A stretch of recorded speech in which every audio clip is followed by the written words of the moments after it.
Petaka Gundik Jelita, Bagian 1, Jilid 1. Hutan kecil itu terletak di teluk yang sangat sepi. Hanya deburan ombak terdengar menderu di pasir, sepanjang siang dan malam hari. Ombak yang begitu ganas membuat teluk itu hampir tak pernah didatangi manusia, termasuk nelayan pencari ikan.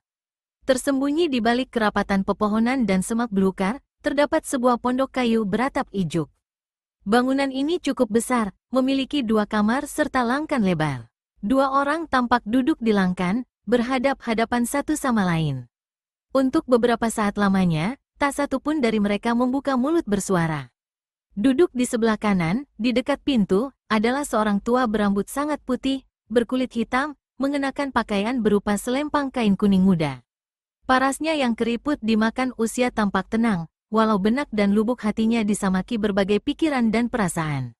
Di hadapannya, duduk bersila seorang pemuda berpakaian putih, berbadan langsing dan berkulit putih halus.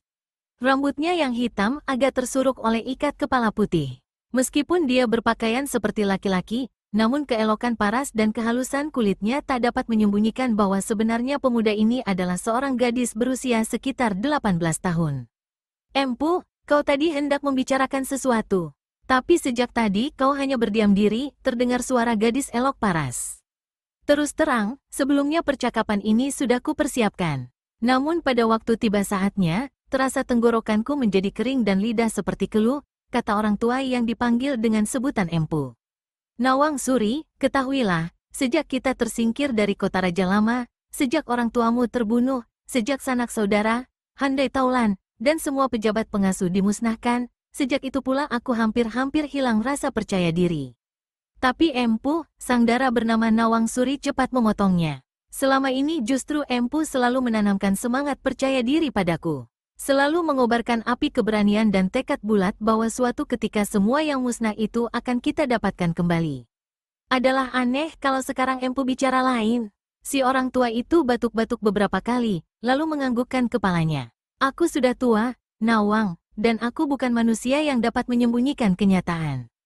Sikap dan semangatku hanya akan sampai sejauh batas usiaku yang tinggal tidak berapa lama lagi. Sebaliknya, semangat dan tekadmu masih harus menempuh jalan jauh dan sulit. Karena itulah aku selalu mengobarkannya dalam hati sanubarimu. Jalan yang akan kau tempuh tidak mudah, apalagi mengingat kau seorang gadis muda usia. Namun, menyadari bahwa kau sebenarnya adalah satu-satunya kekuatan yang tinggal, yang memiliki hak sebagai pewaris kerajaan lama yang dimusnahkan oleh penguasa yang sekarang, maka kau harus mempunyai keyakinan, keberanian, serta tekad bulat. Bahwa apapun yang terjadi, kau harus mendapatkan kembali hakmu, yakni tahta kerajaan yang hilang. Kau harus dan memang hakmu kelak untuk menjadi ratu penguasa di 8 penjuru angin tanah kelahiranmu ini. Siapa yang telah memusnahkan orang tua dan saudara-saudaramu harus ganti dimusnahkan. Tahta yang hilang harus kembali ke tanganmu. Kau satu-satunya yang berhak, muridku. Seperti kukatakan tadi, jalan untuk mencapai itu tidak mudah. Musuh begitu kuat dan besar.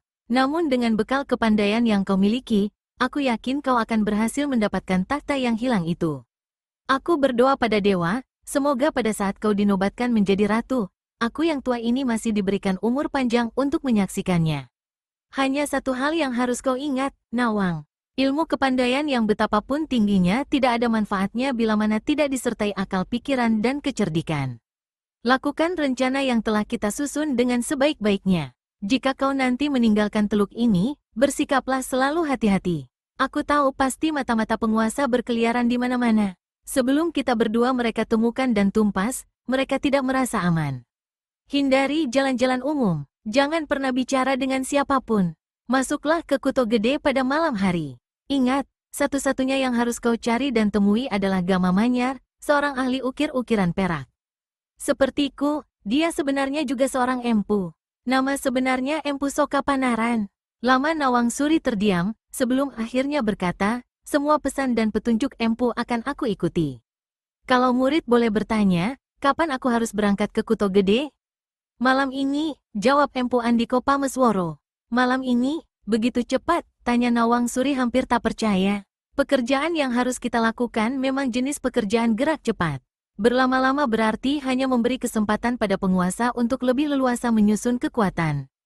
Jika begitu kata Empu, aku akan melakukannya. Jawab Nawang Suri dengan hati bulat. Kalau bertemu dengan Empu Soka Panaran, apa yang murid harus katakan padanya? Kau tak perlu bicara atau mengatakan apa-apa. Dia sudah maklum arti kedatanganmu. Ingat baik-baik, Nawang. Selalu bersikap hati-hati. Jangan bicara dengan siapapun.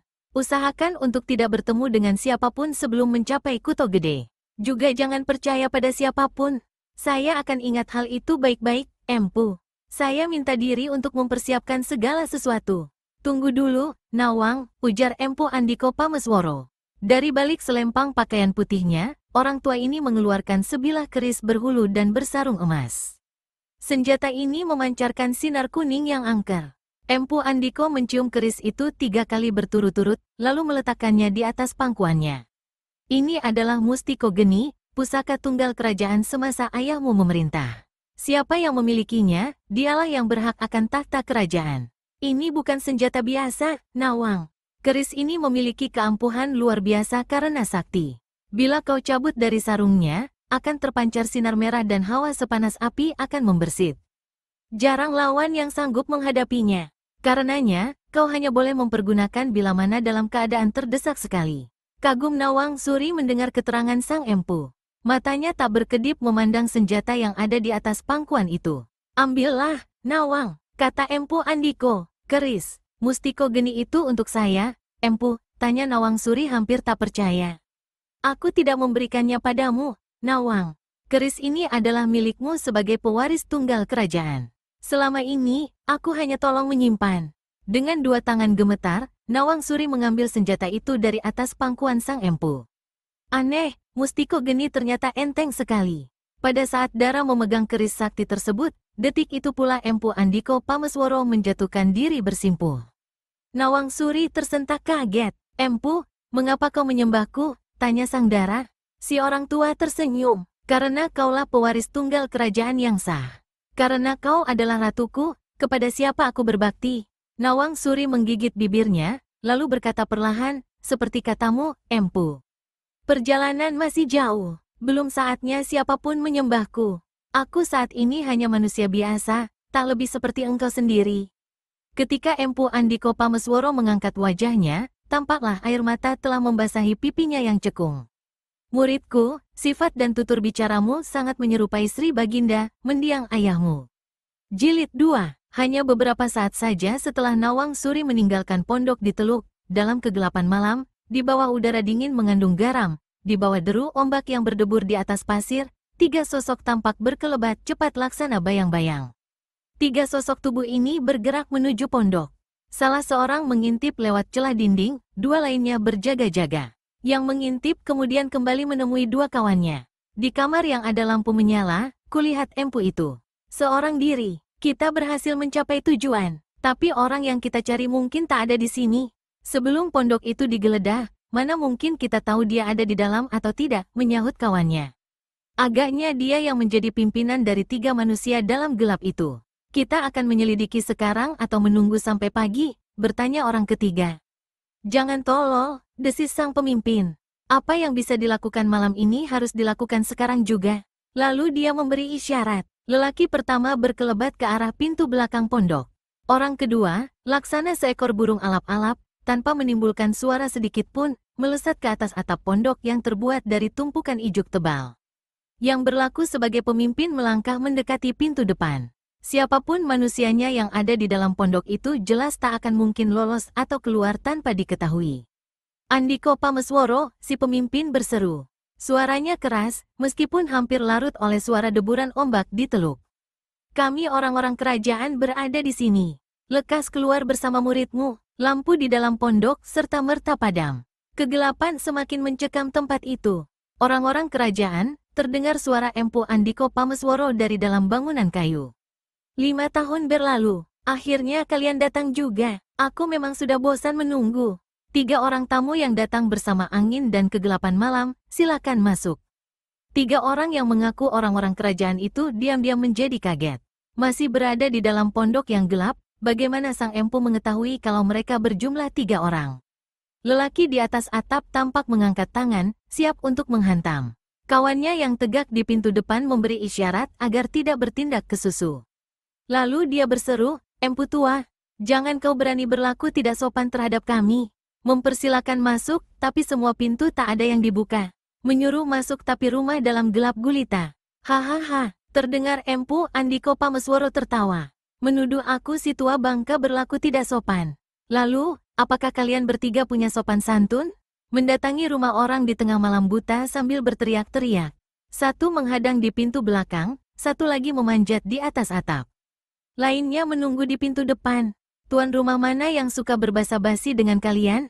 Marahlah ketiga tamu dalam gelap itu. Yang di pintu depan membentak, masih untung kami datang dan berteriak memberitahumu. Seharusnya pondok butut ini kami bakar dulu baru bicara. Atau kau bersikap sombong karena belum tahu siapa kami bertiga. Tak ada jawaban dari dalam. Empu Andiko tahu kalau yang datang ada 3 orang, tapi mungkin tidak tahu siapa-siapa ketiganya. Aku Buto Celeng dan 2 saudaraku, Luwak Celeng serta Gagak Celeng. Kami datang untuk menangkapmu dan muridmu.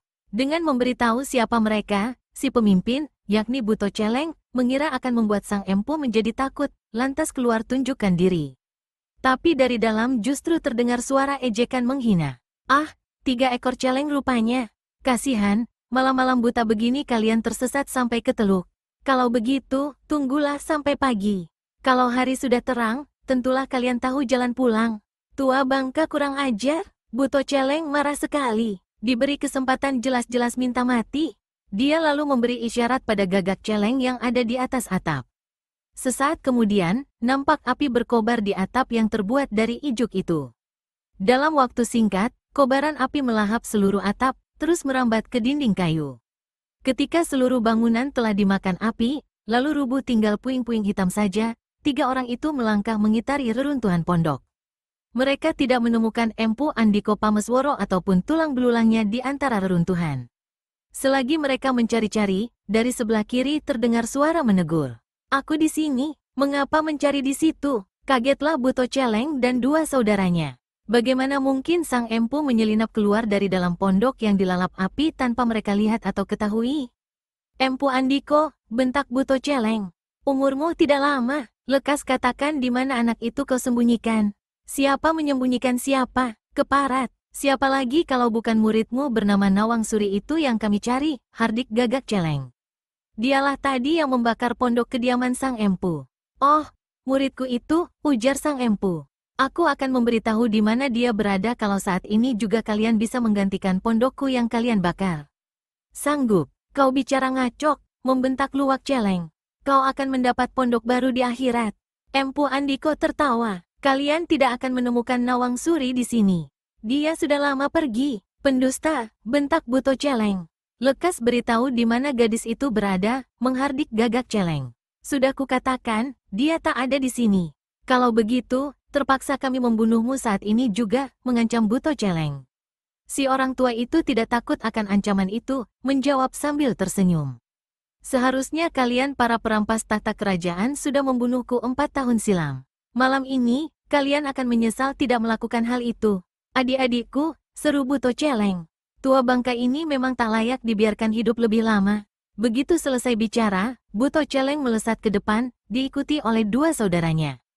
Dalam gelap malam dan udara dingin, pecahlah perkelahian di tempat itu. Buto Celeng dan 2 adiknya adalah tokoh-tokoh silat istana tingkat ketiga. Seperti diketahui, tidak mudah menjadi tokoh silat di kalangan kerajaan. Karenanya, walaupun cuma berada di tingkat 3 deretan hulu balang terpercaya, namun tingkat kepandaian tersebut tidak sembarangan orang bisa mendapatkannya.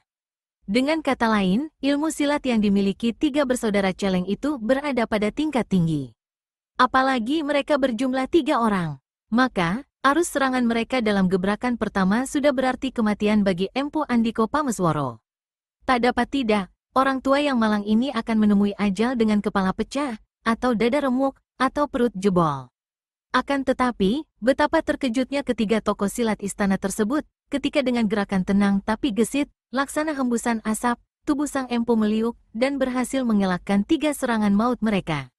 Bagus, keluarkan seluruh kepandaianmu agar tidak mampus penasaran, teriak Gagak Celeng, coba menutupi rasa kagetnya. Lalu seperti seekor burung, tubuhnya melesat ke atas. Tangan dan kaki menyebar serangan susul-menyusul. Kembali dengan satu gerakan tenang dan gesit, Empu Andiko berkelebat ke samping. Tubuhnya miring ke kiri dan kaki kanannya tiba-tiba sekali menendang ke arah pinggang Gagak Celeng. Kalau saja dari kiri kanan tidak datang Buto Celeng dan Luwak Celeng menyerbu dan memaksa sang empu tarik kakinya yang menendang sambil mundur, maka sudah dapat dipastikan pinggang Gagak Celeng akan termakan tendangan. Bangsat tua ini ternyata boleh juga, berbisik Luwak pada Buto. Kita harus mengurung dan menggempurnya habis-habisan. Lama-lama masakan tenaganya tidak melorot. Kita harus memaksanya bergerak cepat terus-menerus hingga kehabisan tenaga. Ucapan Buto Celeng itu diterima dua saudaranya. Ketiganya kembali menyerang, kali ini dengan lebih gencar. Angin pukulan dan tendangan menderu-deru menggempur Empu Andiko. Dengan mengandalkan jurus-jurus bertahan yang ampuh, sampai 8 jurus di muka, orang tua itu berhasil membendung serangan 3 pengeroyok. Namun, hal ini membuat dia tidak berkesempatan melakukan serangan balasan. Agaknya, 3 tokoh silat istana itu mulai mengetahui di mana letak kelemahan jurus-jurus silat si orang tua. Dalam keadaan kepepet, Empu Andiko tiba-tiba keluarkan suara pekik seperti seruling melengking, membuat 3 lawan sesaat tercekat. Sebelum ketiganya pulih dari pengaruh pekikan aneh itu, Empu Andiko Pamesworo berhasil menghantam dada Luwak Celeng dengan jotosan tangan kiri yang amat keras. Luwak Celeng terpelanting 4 langkah, jatuh terduduk di tanah. Mulutnya terasa panas dan asin. Ketika meludah, yang jatuh ke tanah adalah cairan darah. Menahan sakit dengan kalap, Luwak Celeng bangkit berdiri dan di tangan kanannya kini tergenggam sebilah pedang bermata 2. Tampaknya, senjata ini bukan senjata biasa karena dalam gelap memancarkan sinar keputihan. Wut, pedang di tangan Luwak Celeng menyambar. Wut, wut, ternyata ada 2 pedang lagi yang datang menyambar susul-menyusul. Empu Andiko melompat selamatkan diri dari sambaran 3 senjata itu. Di hadapannya, 3 bersaudara Celeng tegak memegang pedang berbentuk sama dengan tampang bengis. Kalian orang-orang kerajaan ternyata tikus-tikus pengecut, ujar Empu Andiko. Diam-diam, dia menekan rasa khawatirnya. Sambaran angin 3 pedang tadi membuat dia maklum bahwa 3 senjata musuh itu akan menimbulkan kesulitan baginya. Pengecut, mengeroyok dan andalkan senjata. Kalau kau punya senjata, keluarkanlah, hardik Luwak Celeng. Senjataku ini, Empu Andiko. Dia melompat ke kiri. Sesaat kemudian, di tangannya sudah terpegang sepotong balok puing bangunan rumahnya yang terbakar. Ujung balok itu masih merah membara. Manusia-manusia pengecut, ayo maju. Kalian tunggu apa lagi? Buto Celeng meludah ke tanah. Luwak berteriak garang. Gagak sudah mendahului menyerbu. Justru dia disambut dengan sodokan ujung balok membara. Ketika pedangnya dipakai untuk menghantam balok itu, puing-puing berapi muncrat bertebaran, menghantam muka dan pakaiannya. Gagak Celeng berteriak kesakitan, lalu mengamuk marah.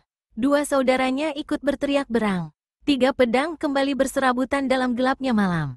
Serangan 3 pengeroyok itu mengarah bagian-bagian yang sulit hingga Empu Andiko menjadi sibuk. Setelah 4 jurus lagi berlalu, orang tua ini menyadari bahwa tenaganya mulai terkuras. Gerakannya yang semula tenang, tetapi gesit kini tampak lamban. 2 sambaran pedang berhasil merobek pakaian putihnya. Hahaha, sebentar lagi kulit dan dagingmu yang akan kami robek-robek, teriak Luwak Celeng. Dari mulutnya semakin banyak darah mengucur. Sebenarnya, saat itu rasa sakit di dadanya hampir tak tertahankan lagi. Tapi kobaran api dendam dan kemarahan membuat dia berubah seperti setan dan mengamuk habis-habisan. Empu Andiko, berseru Buto Celeng. Jika kau mau memberitahu di mana Nawang Suri berada, kami bertiga akan mengampuni nyawamu. Sang Empu menyeringai. Dia tahu betul sifat culas orang-orang kerajaan itu. Tak bisa dipercaya. Dia tak akan memberitahu apapun yang terjadi. Diberitahu atau tidak, dia yakin ajalnya akan sampai juga malam itu. Siapa sudi minta ampun pada kaki tangan penumpas biadab? Empu Andiko balas berteriak. Kalau begitu, benar-benar kau memilih mati? Aku tidak takut mati, tapi paling tidak satu di antara kalian harus menyertaiku ke liang kubur, teriak Empu Andiko lagi. Balok di tangannya berputar aneh, menghantam ke arah punggung Luwak Celeng. Orang yang diamuk kemarahan itu seperti tidak menyadari bahaya yang mengancamnya. Ketika Gagak memperingatkan, dia membuat gerakan yang salah, yaitu merunduk. Akibatnya, balok berapi menghantam batang lehernya. Terdengar 2 kali suara, kraak, dalam waktu hampir bersamaan. Kraak, yang pertama adalah suara patahnya ujung balok, sedang, kraak, yang kedua suara patahnya batang leher Luwak Celeng. Berhasilnya dia membunuh seorang lawan ternyata harus dibayar mahal oleh Empu Andiko, yakni dengan nyawanya sendiri.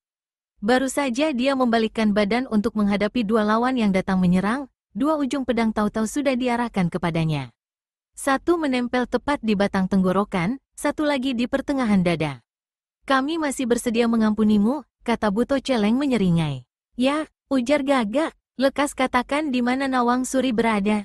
Tanyakan nanti pada mayatku, jawab Empu Andiko tenang dan dingin. Kalau begitu, nyawamu memang tidak tertolong lagi, kertak Buto Celeng.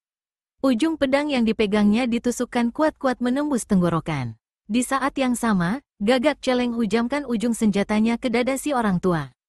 Tubuh yang seperti disatai itu tergelimpang rubuh begitu keduanya menarik pedang masing-masing. Kita harus bergerak cepat, kata Buto Celeng sambil membersihkan senjatanya dari noda darah. Besar dugaanku Nawang Suri belum lama meninggalkan tempat ini. Sementara, kau pergilah dulu. Bagaimanapun, kita tak bisa meninggalkan mayat luwak seperti ini, ujar Gagak Celeng. Aku tahu, tapi kita tak banyak waktu. Gadis itu harus diringkus secepatnya. Besok pagi kita suruh orang mengambil jenazah luwak. Gagak terpaksa menyetujui ucapan saudaranya itu. Keduanya kemudian berkelebat menerobos hutan gelap. Jilid 3, Hujan Gila, maki orang itu dalam hati, seraya mempercepat larinya dalam kegelapan.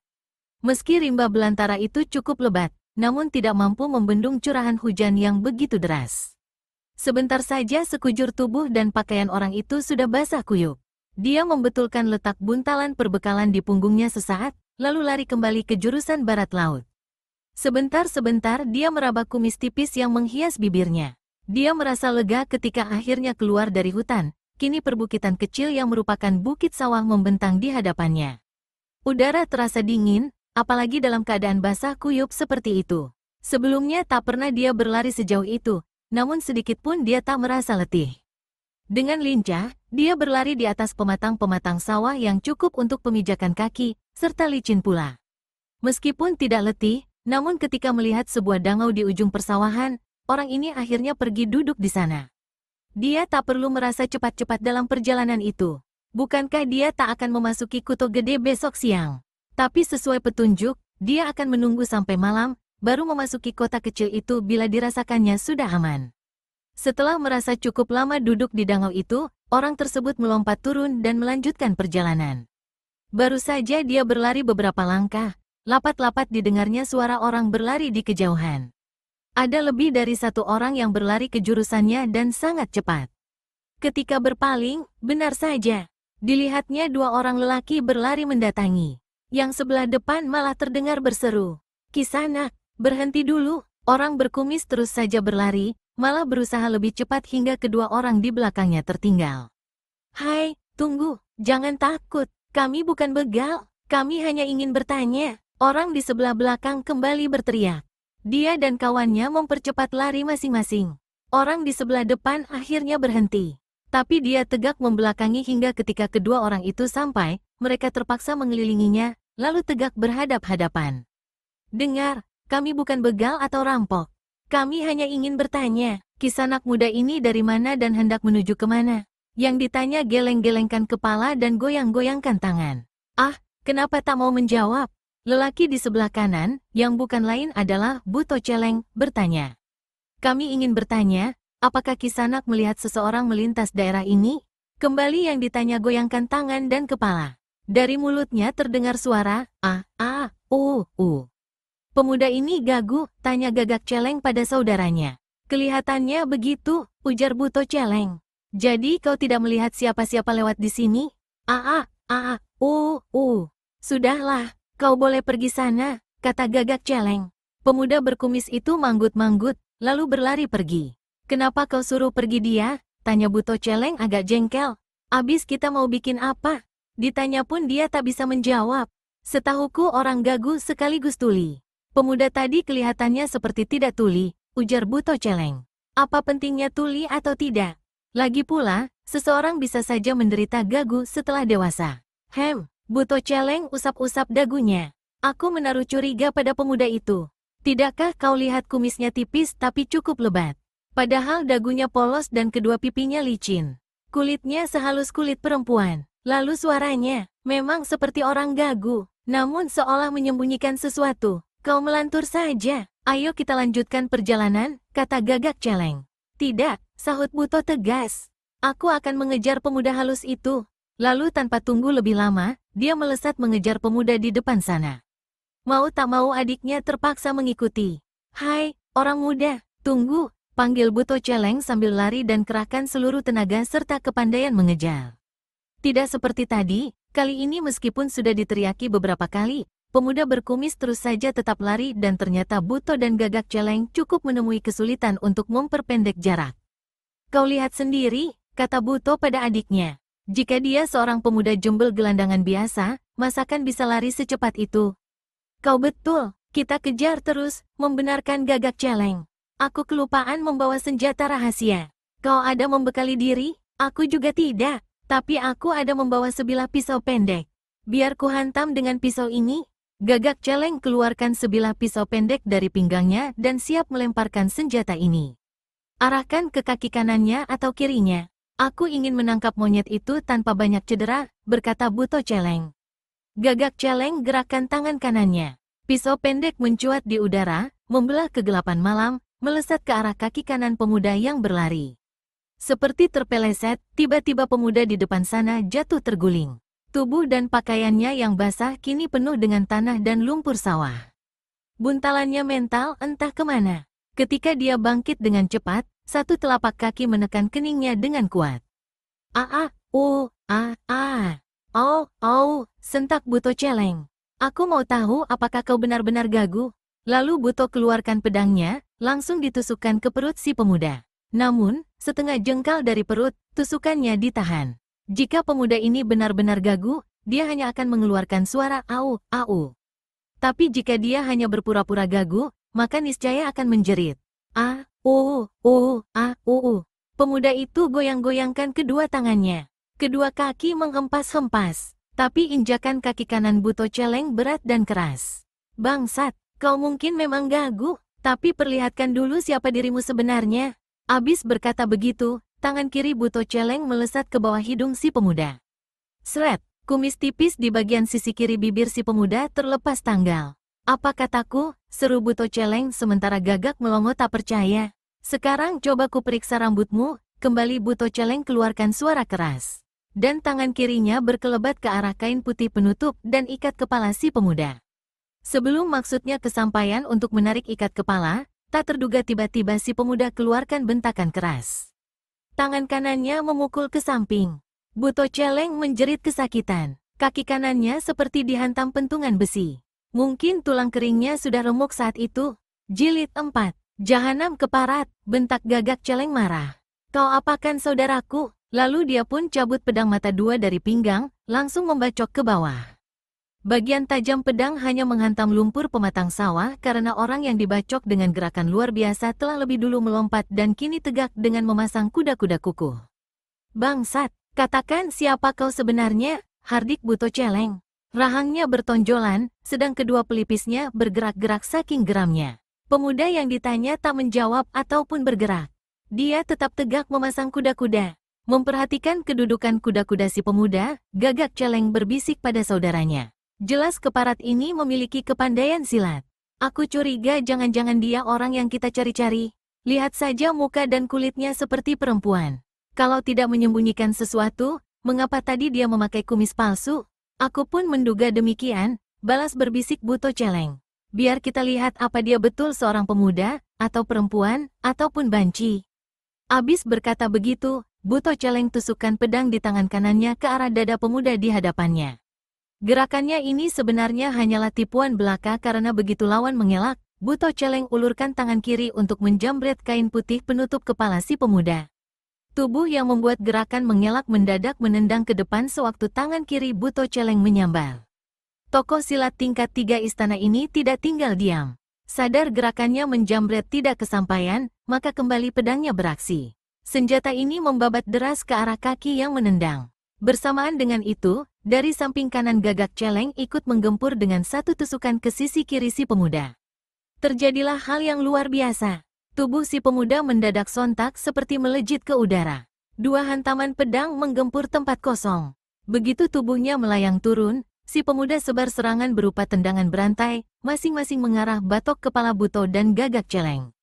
Meskipun tersentak kaget melihat ilmu meringankan tubuh serta serangan lawan, namun dua tokoh silat istana itu masih dapat mengelak. Malah begitu lawan baru saja menginjakkan kedua kaki di pematang sawah, mereka kembali menyerbu dengan sebat. Sambil melancarkan serangan deras, Buto Celeng berbisik pada saudaranya.